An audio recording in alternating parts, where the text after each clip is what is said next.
जिसकी पूजै औद तिसै कौन राखई।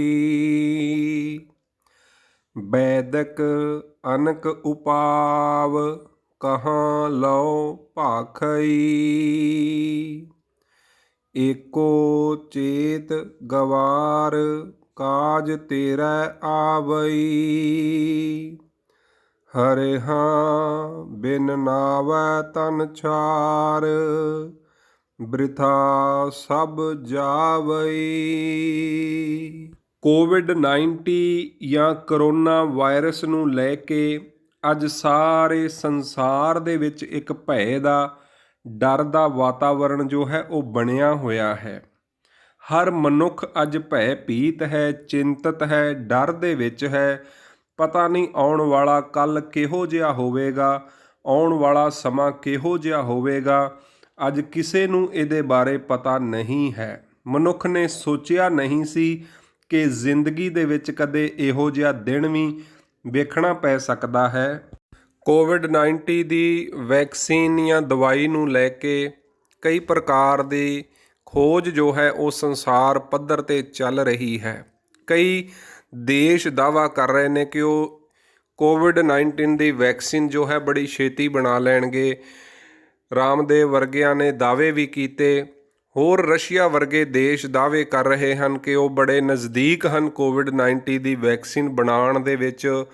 ਸੋ ਮੈਂ ਸਮਝਦਾ ਹਾਂ ਵੀ ਕੋਵਿਡ-19 ਕਰੋਨਾ ਵਾਇਰਸ ਦੀ ਵੈਕਸੀਨ ਕੀ ਹੋਵੇਗੀ, ਵੱਧ ਤੋਂ ਵੱਧ ਉਸ ਵੈਕਸੀਨ ਦਾ ਕੀ ਮਤਲਬ ਹੋਵੇਗਾ, ਇਹ ਗੱਲ ਸਮਝਣ ਵਾਲੀ ਹੈ। ਗੁਰੂ ਸਾਹਿਬ ਜੀ ਦੀ ਬਾਣੀ ਦਾ ਫਰਮਾਨ ਹੈ, ਵੈਦਾਂ ਸੰਦਾਂ ਸੰਗ ਇਕੱਠਾ ਹੋਇਆ, ਔਖਦ ਆਏ ਰਾਸ ਵਿੱਚ ਆਪ ਖਲੋਇਆ। ਅੱਜ ਸੰਸਾਰ ਪੱਧਰ ਦੇ ਵੈਦ, ਹਕੀਮ ਭਾਵ ਡਾਕਟਰ ਅਤੇ ਬਿਮਾਰੀਆਂ ਦੇ ਜਾਣਕਾਰ ਸਾਇੰਟਿਸਟ ਜੋ ਹਨ ਉਹ ਵੱਖ-ਵੱਖ ਦੇਸ਼ਾਂ ਦੇ ਵਿੱਚ ਇਕੱਠੇ ਹੋ ਕੇ ਇਸ ਕੋਵਿਡ-19 ਦਾ ਜੋ ਇਲਾਜ ਲੱਭਣ ਦੇ ਵਿੱਚ ਲੱਗੇ ਹੋਏ ਹਨ।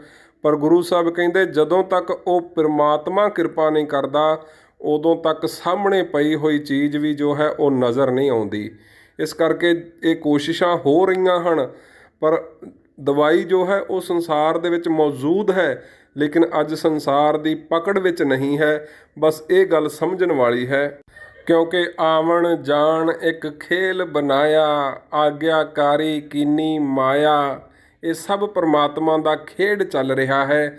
ਇਹ ਆਉਣਾ ਤੇ ਜਾਣਾ, ਜੰਮਣਾ ਤੇ ਮਰਨਾ, ਇਹ ਸਭ ਉਹਦੇ ਹੁਕਮ ਵਿੱਚ ਚੱਲਦਾ ਹੈ। ਇਸੇ ਕਰਕੇ ਸਤਿਗੁਰ ਨੇ ਕਿਹਾ ਕਿ ਜਦੋਂ ਤੱਕ ਪਰਮਾਤਮਾ ਦਾ ਹੁਕਮ ਨਹੀਂ ਹੈ ਉਦੋਂ ਤੱਕ ਦਵਾਈ ਦਾਰੂ ਜੋ ਹੈ ਉਹ ਕੰਮ ਨਹੀਂ ਕਰ ਸਕਦੀ। ਦਵਾਈ ਦਾਰੂ ਉਦੋਂ ਕੰਮ ਕਰਦੀ ਹੈ ਜਦੋਂ ਉਹਦਾ ਹੁਕਮ ਹੈ, ਉਹਦੀ ਰਹਿਮਤ ਹੈ। ਉਹਦੀ ਰਜ਼ਾ ਤੋਂ ਬਿਨਾਂ ਕੋਈ ਵੀ ਦਵਾਈ ਦਾਰੂ ਜੋ ਹੈ ਉਹ ਕੰਮ ਨਹੀਂ ਕਰ ਸਕਦੀ। ਤਾਂ ਹੀ ਸਤਿਗੁਰ ਜੀ ਨੇ ਕਿਹਾ ਨਾ, ਜਿਸ ਕੀ ਪੂਜੈ ਔਦ ਤਿਸੈ ਕੌਣ ਰਾਖਈ, ਵੈਦਕ ਅਨਕ ਉਪਾਵ ਕਹਾਂ ਲਉ ਭਾਖਈ। ਵੀ ਵੈਦ ਡਾਕਟਰ ਅੱਜ ਸੰਸਾਰ ਦੇ ਹਕੀਮ ਜੋ ਹਨ, ਸਾਇੰਟਿਸਟ ਜੋ ਹਨ, ਉਹ ਭਾਵੇਂ ਜੋ ਮਰਜ਼ੀ ਕਥਨ ਕਰੀ ਜਾਣ, ਪਰ ਜਦੋਂ ਤੱਕ ਪਰਮਾਤਮਾ ਦਾ ਹੁਕਮ ਨਹੀਂ ਹੈ, ਜਦੋਂ ਤੱਕ ਉਹਦੀ ਰਜ਼ਾ ਨਹੀਂ ਹੈ, ਜਿਹਦੀ ਉਹ ਸਮਾਪਤੀ ਹੋ ਗਈ, ਲਾਈਫ ਲਾਈਨ ਮੁੱਕ ਗਈ, ਜ਼ਿੰਦਗੀ ਮੁੱਕ ਗਈ, ਉਹਨੂੰ ਤੇ ਕੋਈ ਰੱਖ ਨਹੀਂ ਸਕਦਾ। ਅਤੇ ਜਿਹਦੀ ਵਧੀ ਹੋਈ ਹੈ, ਜਿਹਦੀ ਹਜੇ ਲਾਈਫ ਲਾਈਨ ਚੱਲ ਰਹੀ ਹੈ, ਉਹਨੂੰ ਕਰੋਨਾ ਵਰਗਾ ਕੋਈ ਵੀ ਵਾਇਰਸ ਹੋਵੇ ਉਹ ਛੂਹ ਨਹੀਂ ਸਕਦਾ, ਟੱਚ ਨਹੀਂ ਕਰ ਸਕਦਾ। ਚਾਹੇ ਅੱਜ ਸੰਸਾਰ ਦੇ ਵਿੱਚ WHO ਦੇ ਵੱਲੋਂ, ਵੱਖ-ਵੱਖ ਦੇਸ਼ਾਂ ਦੀਆਂ ਹਕੂਮਤਾਂ ਦੇ ਵੱਲੋਂ, ਸਾਇੰਟਿਸਟਾਂ ਦੇ ਵੱਲੋਂ, ਡਾਕਟਰਾਂ ਦੇ ਵੱਲੋਂ ਕਈ ਤਰ੍ਹਾਂ ਦੀਆਂ ਗਾਈਡਲਾਈਨਸ ਜੋ ਹਨ ਉਹ ਜਾਰੀ ਕੀਤੀਆਂ ਗਈਆਂ ਹਨ, ਪਰ ਉਹਨਾਂ ਦੇ ਸਟੈਂਡ ਸਾਨੂੰ ਬਾਰ-ਬਾਰ ਬਦਲਦੇ ਹੋਏ ਨਜ਼ਰ ਆ ਰਹੇ ਹਨ। ਅੱਜ ਜੋ N95 ਵਰਗੇ ਮਾਸਕ ਵੀ ਉਹ ਕਹਿ ਰਹੇ ਹਨ ਲਾਹੇਵੰਦ ਨਹੀਂ ਹਨ। ਸੋ ਕਈ ਪ੍ਰਕਾਰ ਦੇ ਜਿਹੜੇ ਦਾਅਵੇ ਕਰਦਾ ਹੈ ਮਨੁੱਖ, ਜਾਂ ਕੋਈ ਡਾਕਟਰ ਜਾਂ ਕੋਈ ਵੈਦ ਹਕੀਮ ਜਾਂ ਸਾਇੰਟਿਸਟ, ਉਹ ਉਦੋਂ ਹੀ ਕੰਮ ਕਰਦੇ ਹਨ ਜਦੋਂ ਪਰਮਾਤਮਾ ਦੀ ਰਜ਼ਾ ਹੁੰਦੀ ਹੈ, ਹੁਕਮ ਹੁੰਦਾ ਹੈ। ਚਾਹੇ ਕਿ ਸਮਾਜ ਵਿੱਚ ਰਹਿੰਦੇ ਹੋਏ ਸਾਨੂੰ ਹਕੂਮਤਾਂ ਦੇ, ਪ੍ਰਸ਼ਾਸਨ ਦੇ ਲਾਗੂ ਕੀਤੇ ਹੋਏ ਨਿਯਮ ਕਾਨੂੰਨ ਫੋਲੋ ਕਰਨੇ ਜ਼ਰੂਰੀ ਹੋ ਜਾਂਦੇ ਹਨ ਕਈ ਵਾਰ, ਪਰ ਇਹਨਾਂ ਨਿਯਮਾਂ ਕਾਨੂੰਨਾਂ ਦੇ ਨਾਲ ਤੁਸੀਂ ਦੇਖੋ ਵੀ ਇਹੋ ਜਿਹੀਆਂ ਜਿਹੜੀਆਂ ਪ੍ਰਾਕਿਰਤਿਕ ਆਪਦਾ ਹਨ ਜਾਂ ਪ੍ਰਾਕਿਰਤਿਕ ਬਿਮਾਰੀਆਂ ਹਨ, ਮਹਾਂਮਾਰੀਆਂ ਹਨ, ਉਹਨਾਂ ਦੇ ਉੱਤੇ ਜੋ ਕਾਬੂ ਪਾਉਣਾ ਹੈ ਉਹ ਬਹੁਤ ਜ਼ਿਆਦਾ ਕਾਰਗਰ ਨਹੀਂ ਹੋਇਆ ਕਰਦਾ ਉਹਨਾਂ ਨਿਯਮਾਂ ਕਾਨੂੰਨਾਂ ਦੇ ਨਾਲ। ਜਾਂ ਜੋ ਦਵਾਈਆਂ ਸੰਸਾਰ ਦੇ ਵਿੱਚ ਬਣਾਈਆਂ ਜਾਂਦੀਆਂ ਹਨ, ਬਹੁਤ ਵੱਡਾ ਇੱਕ ਵਪਾਰ ਹੈ ਦਵਾਈ ਦਾਰੂ ਦਾ, ਮੈਡੀਸਨ ਦਾ, ਵੈਕਸੀਨਸ ਦਾ, ਜਿਹਦੇ ਨਾਲ ਵੱਡੀਆਂ ਵੱਡੀਆਂ ਮੈਡੀਕਲ ਲਾਈਨ ਦੀਆਂ ਜਿਹੜੀਆਂ ਕੰਪਨੀਆਂ ਹਨ ਲੱਖਾਂ ਕਰੋੜਾਂ ਰੁਪਈਆ ਜੋ ਹੈ ਉਹ ਇਕੱਠਾ ਕਰ ਰਹੀਆਂ ਹਨ, ਪਰ ਉਹਦਾ ਸਮਾਜ ਨੂੰ ਜੋ ਫਾਇਦਾ ਹੈ ਉਹ ਬਹੁਤ ਘੱਟ ਹੁੰਦਾ ਹੈ। ਬਹੁਤ ਘੱਟ ਲੋਕ ਉਸ ਵੈਕਸੀਨ ਦੇ ਨਾਲ ਅਸਲ ਦੇ ਵਿੱਚ ਬਚ ਸਕਦੇ ਹਨ ਜਾਂ ਬਚੇ ਹਨ। ਬਹੁਤ ਸਾਰੇ ਜਾਨਲੇਵਾ ਰੋਗਾਂ ਦੀਆਂ ਜੋ ਦਵਾਈਆਂ ਹਨ ਅੱਜ ਸੰਸਾਰ ਵਿੱਚ ਮੌਜੂਦ ਹਨ, ਪਰ ਫਿਰ ਵੀ ਲੋਕ ਉਹਨਾਂ ਰੋਗਾਂ ਦੇ ਨਾਲ ਮਰ ਰਹੇ ਹਨ। ਉਹਨਾਂ ਦਵਾਈਆਂ ਦੇ ਨਾਲ 100% ਜੋ ਮਨੁੱਖਤਾ ਹੈ ਉਸ ਨੂੰ ਬਚਾਇਆ ਨਹੀਂ ਜਾ ਸਕਦਾ। ਉਹਨਾਂ ਦਵਾਈਆਂ ਦੇ ਹੁੰਦਿਆਂ ਹੋਇਆਂ ਵੀ ਉਹ ਜਾਨਲੇਵਾ ਬਿਮਾਰੀਆਂ ਜੋ ਹਨ ਉਹ ਸਮਾਜ ਦੇ ਵਿੱਚ ਕਾਇਮ ਹਨ, ਬਣੀਆਂ ਹੋਈਆਂ ਹਨ। ਸੋ ਬਿਮਾਰੀ ਨੂੰ ਖਤਮ ਕਰਨ ਦਾ ਦਾਅਵਾ ਜੋ ਹੈ ਉਹ ਮੈਡੀਕਲ ਲਾਈਨ ਜਾਂ ਵਿਗਿਆਨਕ ਜੋ ਹੈ ਉਹ ਨਹੀਂ ਕਰ ਸਕਦੇ, ਕਿਉਂਕਿ ਇਹ ਪਰਮਾਤਮਾ ਦੇ ਹੁਕਮ ਦੇ ਵਿੱਚ ਸਾਰਾ ਸੰਸਾਰ ਜੋ ਹੈ, ਸਾਰੇ ਡਿਜ਼ੀਜ਼, ਇਲਾਜ, ਸਾਰਾ ਕੁਝ ਉਹਦੇ ਹੁਕਮ ਵਿੱਚ ਚੱਲਦਾ ਹੈ। ਗੁਰੂ ਨਾਨਕ ਸਾਹਿਬ ਜੀ ਨੇ ਬਖਸ਼ਿਸ਼ ਕੀਤੀ, ਹੁਕਮ ਹੈ ਅੰਦਰ ਸਭ ਕੋ ਬਾਹਰ ਹੁਕਮ ਨਾ ਕੋਏ, ਨਾਨਕ ਹੁਕਮ ਹੈ ਜੇ ਬੁਝੈ ਤਾਂ ਹਉਮੈ ਕਹਿ ਨਾ ਕੋਏ। ਇਹ ਸਭ ਅਕਾਲ ਪੁਰਖ ਵਾਹਿਗੁਰੂ ਦੇ ਹੁਕਮ ਵਿੱਚ ਚੱਲਦਾ ਹੈ।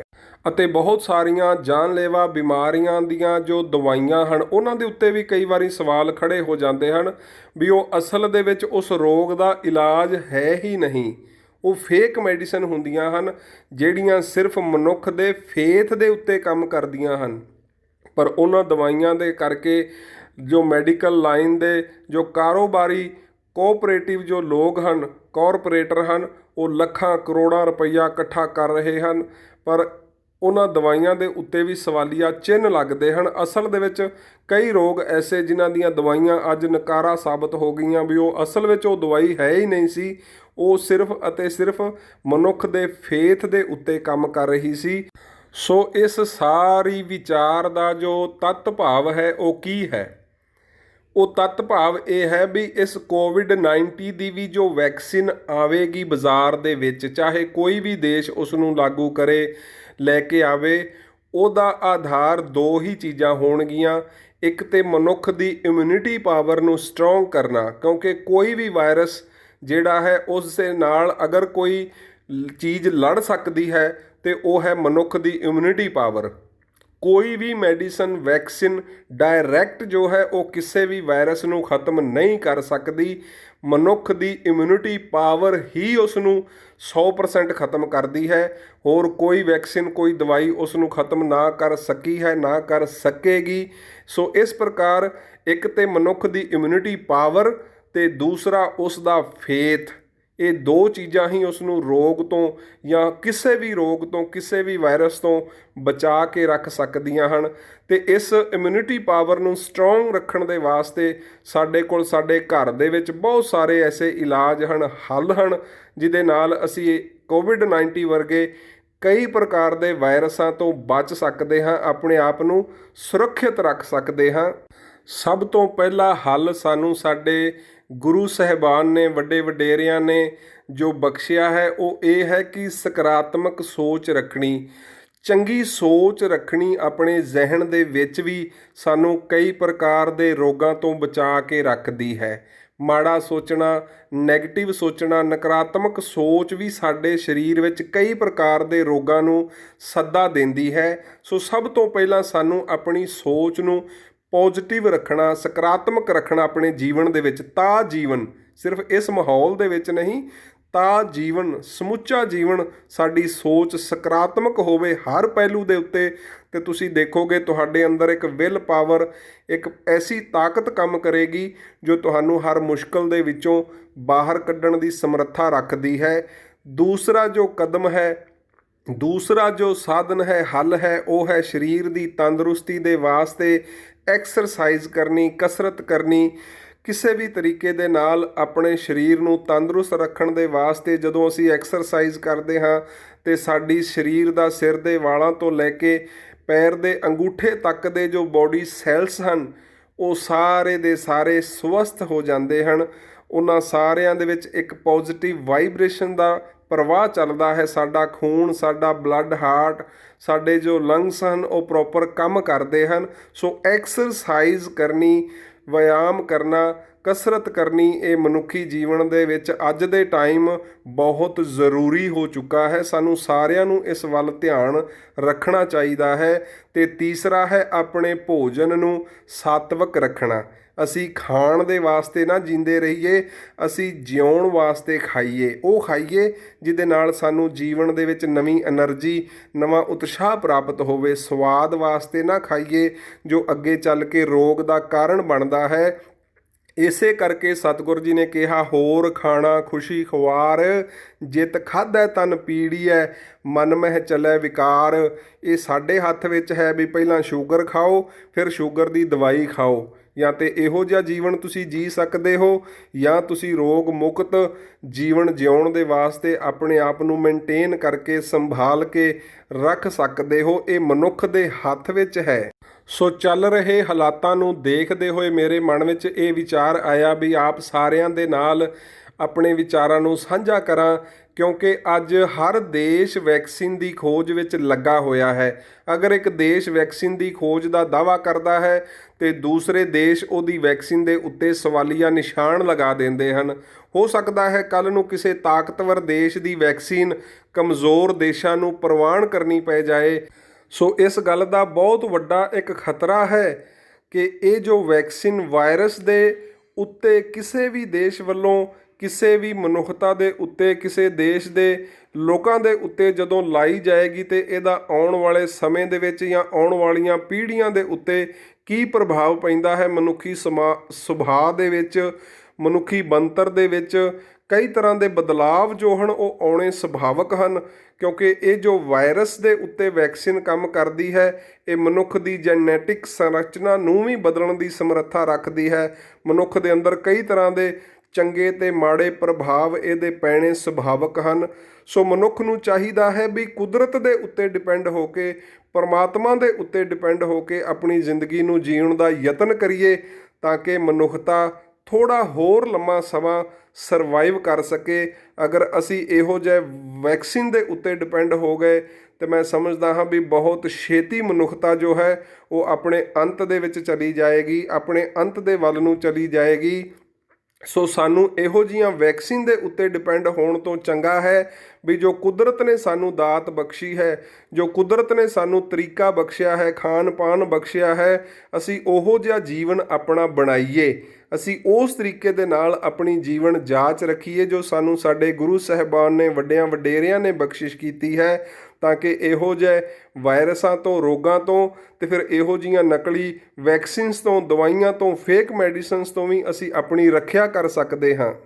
ਅਗਰ ਕਿਸੇ ਕਾਰਨਵਸ਼ ਸਾਡੇ ਸਰੀਰ ਵਿੱਚ ਕੋਈ ਰੋਗ ਹੈ ਤੇ ਉਹਦਾ ਸਭ ਤੋਂ ਵਧੀਆ ਇਲਾਜ ਆਯੁਰਵੇਦ ਦੇ ਵਿੱਚ ਹੈ। ਆਯੁਰਵੇਦ ਉਹਦਾ ਸਭ ਤੋਂ ਵਧੀਆ ਇਲਾਜ ਹੈ। ਉਸ ਤੋਂ ਬਾਅਦ ਹੈ ਫਿਰ ਹੋਮੋਪੈਥੀ, ਉਸ ਤੋਂ ਬਾਅਦ ਫਿਰ ਨੈਚੁਰੋਪੈਥੀ, ਐਕਿਊਪ੍ਰੈਸ਼ਰ ਵਰਗੇ ਇਲਾਜ ਵੀ ਜੋ ਹਨ ਉਹ ਬਹੁਤ ਚੰਗੇ ਇਲਾਜ ਹਨ। ਲੇਕਿਨ ਜੋ ਐਲੋਪੈਥੀ ਇਲਾਜ ਹੈ ਉਹ ਸਭ ਤੋਂ ਵੱਧ ਘਾਤਕ, ਖਤਰਨਾਕ ਇਲਾਜ ਹੈ ਤੇ ਸਭ ਤੋਂ ਵੱਧ ਕਾਰੋਬਾਰ ਜੋ ਹੈ, ਪ੍ਰੋਫਿਟ ਬੇਸ ਜੋ ਲੋਕ ਕਾਰੋਬਾਰ ਕਰਨਾ ਚਾਹੁੰਦੇ ਹਨ, ਉਹਨਾਂ ਦੇ ਵਾਸਤੇ ਐਲੋਪੈਥੀ ਦਵਾਈਆਂ ਦਾ ਜੋ ਕਾਰੋਬਾਰ ਹੈ ਉਹ ਬਹੁਤ ਵੱਡਾ ਸਕੋਪ ਹੈ। ਸੋ ਇਸ ਕਰਕੇ ਸਾਨੂੰ ਐਲੋਪੈਥੀ ਦਵਾਈਆਂ ਦਾ ਜੋ ਕੰਜ਼ੰਪਸ਼ਨ ਹੈ, ਕੰਜ਼ਿਊਮ ਕਰਨ ਤੋਂ, ਲੈਣ ਤੋਂ ਬਚਣਾ ਚਾਹੀਦਾ ਹੈ।